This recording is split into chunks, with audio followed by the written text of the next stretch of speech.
నా పేరు టైగర్ కృష్ణయ్య, వికారాబాద్ మాది. నేను బీఆర్ఎస్ పార్టీ బీఆర్టీయూ ఉద్యోగ కార్మికులకు సంబంధించినటువంటి జిల్లా ప్రెసిడెంట్ని. వికారాబాద్ జిల్లాలో 4-4 బంపర్ మెజార్టీతోని టీఆర్ఎస్ పార్టీ అభ్యర్థులు గెలుస్తారు. వికారాబాద్లో కూడా దాదాపుగా 30 నుండి 40 వేలతోని మేము విజయం సాధించబోతా ఉన్నాం. మా అభ్యర్థి doctor Methuku Anand, sitting person.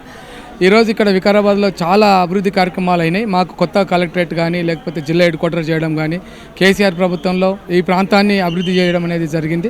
మొన్ననే మాకు ఇక్కడ ఉన్నటువంటి రైల్వే బ్రిడ్జ్ కూడా దాదాపు 96 కోట్లతోని మంజూరు చేయడం జరిగింది. 60 కోట్లు మున్సిపల్ అభివృద్ధి కోసం ఇవ్వడం జరిగింది.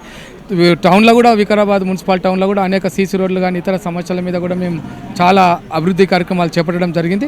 ఎమ్మెల్యే గారు కూడా నిత్యం ప్రజల్లో ఉంటూ ప్రజా సమస్యల మీద ఎప్పటికప్పుడు స్పందిస్తూ చాలా పనులు చేశారు. కాబట్టి మాకు వికారాబాద్ ప్రాంతంలో మళ్ళీ కూడా అభివృద్ధి కావాలంటే మా అభ్యర్థిని గెలిపించుకోవడం అనేది మాకు ఇప్పుడు తక్షణ కర్తవ్యం. కాబట్టి ఈ ప్రాంతం కూడా ఇంకా టూరిజం డెవలప్మెంట్ ఇదంతా ఇక హైదరాబాద్కి దగ్గర ఉన్నటువంటి ప్రాంతం కాబట్టి హైదరాబాద్ నుండి కూడా టూరిస్టులు చాలామంది ఇక్కడ ప్రసిద్ధిగాంచిన టెంపుల్ అనంత పద్మనాభ టెంపుల్ ఉంది, కోటపల్లి ప్రాజెక్ట్ ఉంది, చాలా ఇక్కడ చూడదగ్గ ప్రదేశాలు ఉన్నాయి.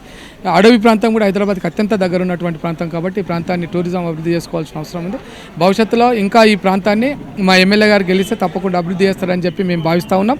ప్రధానంగా కేసీఆర్ గారి అభివృద్ధి సంక్షేమ కార్యక్రమాలు ఈరోజు రాష్ట్రంలో దేశంలో ఎవరు చేయనటువంటి అభివృద్ధి సంక్షేమ కార్యక్రమాలు చేపట్టారు.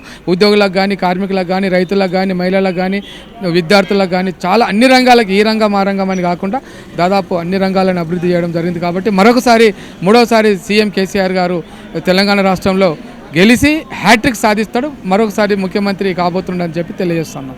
జై తెలంగాణ, జై కేసీఆర్, జై కేసీఆర్.